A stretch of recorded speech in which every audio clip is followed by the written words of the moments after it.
years. Senator Lieberman served as both the chairman and the ranking member of this very committee. In 2012, he helped author the new Columbia Admissions Act, the first D.C. statehood bill to be introduced in the Senate in nearly 20 years. Senator Lieberman, you may proceed with your statement. Thanks very much, Chairman Peters, Ranking Member Portman, and members of the committee for convening this hearing today and for giving me the honor of testifying. Delegate Norton, Mayor Bowser, and other distinguished witnesses, it's a pleasure to be with you here. As Senator Carper alluded to, just a few years ago, Delegate Norton and I were at law school together, and we haven't aged at all since then.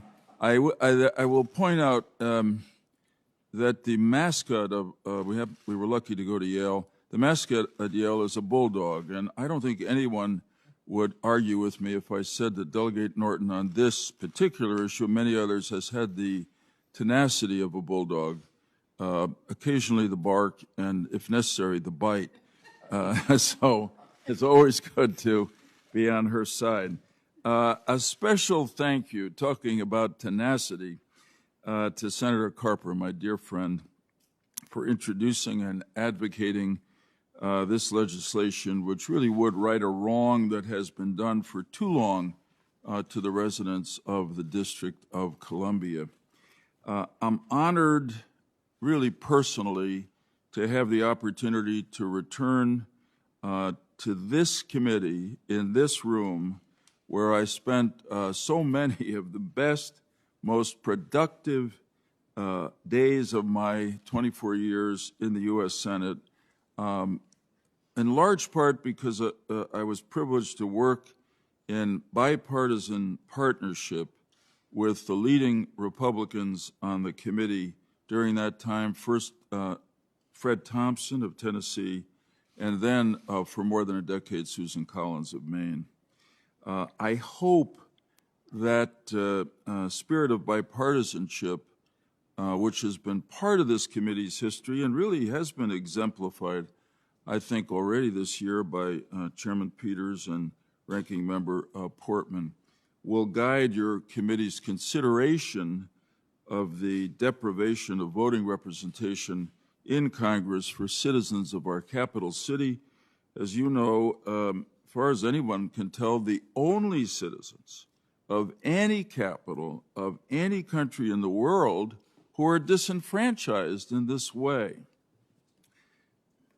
I first introduced legislation on this subject in 2002, when some of the current committee staff members were probably in elementary school. It was called the No Taxation Without Representation Act, and was, I'm pleased to say, reported favorably from the committee, but was not acted on by the Senate. In 2009, a group of us introduced the D.C. House Voting Rights Act, which was favorably reported by this committee and, in fact, passed by the Senate in a vote of 61 to 37. Unfortunately, however, the Senate added an amendment that repealed D.C.'s gun control laws, and therefore the House never acted on the legislation. In 2012, which was my last year in the Senate, a group of us introduced the D.C. statehood legislation, which is very much like Senator Carper's initiative that is before you today. But Senator Carper's done a much better job than I did. He's got the largest ever number of co-sponsors for this legislation. It's really a tribute to the cause and to his tenacity and advocacy. When Senator Carper asked me if I would get involved in supporting the current proposal, I immediately said yes. The truth is, I was very grateful to Tom for giving me the opportunity to re-engage in this constitutional cause that's mattered to me for a long time. And it's mattered to me because there are two great American constitutional principles that are at the heart of the cause of D.C. statehood and that are violated every day in the current treatment of residents of the District of Columbia. Both of these principles were central to the American Revolution against the British Crown. The first is that governments should govern only with the consent of the governed, not by the whim of the crown or any other leader, particularly not a dictator. And that in a great democracy, a republic like ours, that consent is given by the votes of the citizenry. The second, as has been mentioned, a great founding principle is that citizens should not and cannot be taxed without representation in the legislative body that taxes them. And here, in general, I quote Justice Hugo Black, who wrote in Westbury versus Sanders, a 1964 Supreme Court decision, "No right is more precious in a free country than that of having a voice in the election of those who make the laws under which we must live," end quote. Today's residents of the District of Columbia, as has been said, have every right to sound the battle cry of our revolution: no taxation without representation. Greater per capita income tax paid from residents of the district, and more in total than the residents and citizens of 21 other existing states. So why would anyone not want to eliminate these grossly outdated, un-American inequities? Today, you will hear some arguments why from the witnesses who will testify against Senator Carper's legislation. I must say respectfully that I've heard the arguments before many times over the years, and I suppose as judges say, I've reached a decision. All the arguments seem to me to be legalistic disputations and ultimately excuses for something that is inexcusable. The arguments against this legislation don't come near to overcoming the great principled constitutional arguments for it. So what's the problem? Well, the media suggests it is not constitutional or philosophical, but political and partisan. That Republicans today fear that granting equal voting representation in Congress to D.C. residents will inevitably lead to 2 more Democratic senators and 1 more Democratic member of the House. I hope that is not the problem, because it is self-evidently unacceptable in America to condition the enjoyment of constitutional rights on political party membership, any more than Congress would condition access to constitutional rights on citizens' race or gender or religion or sexual orientation.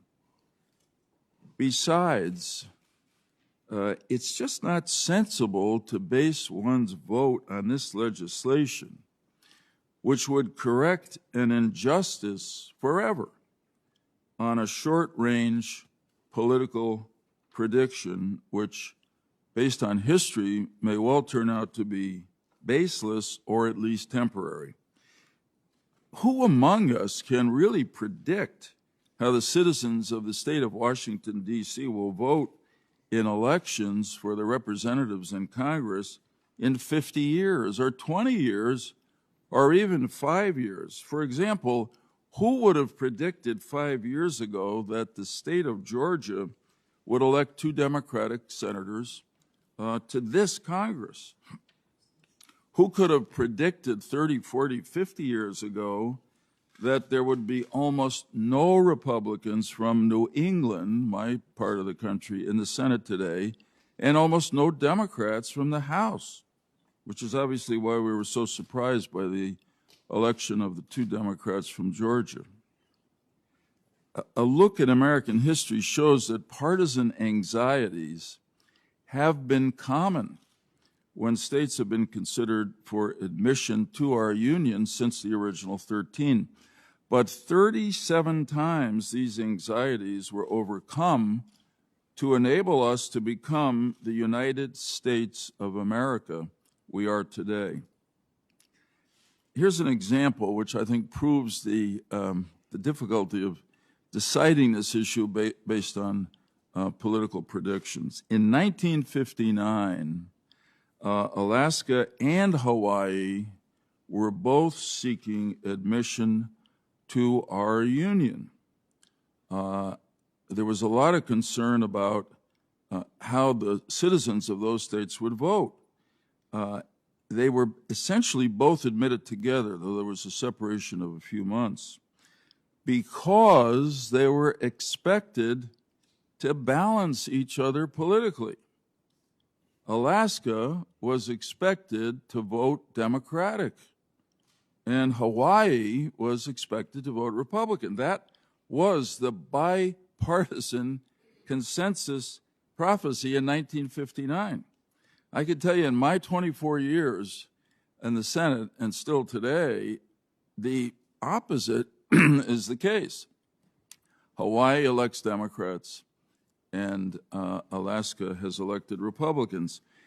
So much for deciding great constitutional issues such as this one because of passing political prognostications. It's not only a weak basis for judgment, it's unacceptable in our system of law and equity. Mr. Chairman, many times in my 24 years on this committee, our members were able to find bipartisan solutions to difficult problems, and then to convince the Senate to agree with those solutions, and together we got some great and good things done for our country, I'm proud to say. I hope you members of the committee in this session will similarly rise to the challenge of this moment and this problem and work together to get something good and great done for our country, our Constitution, and for the people of our capital city. Thank you very, very much. Well, thank you, Senator Lieberman and Congresswoman Holmes Norton, for your perspective on this issue. I'd now like to invite our witnesses up to their chairs and to get settled. And as we are making those changes, as the witnesses are coming to their seats, I'd also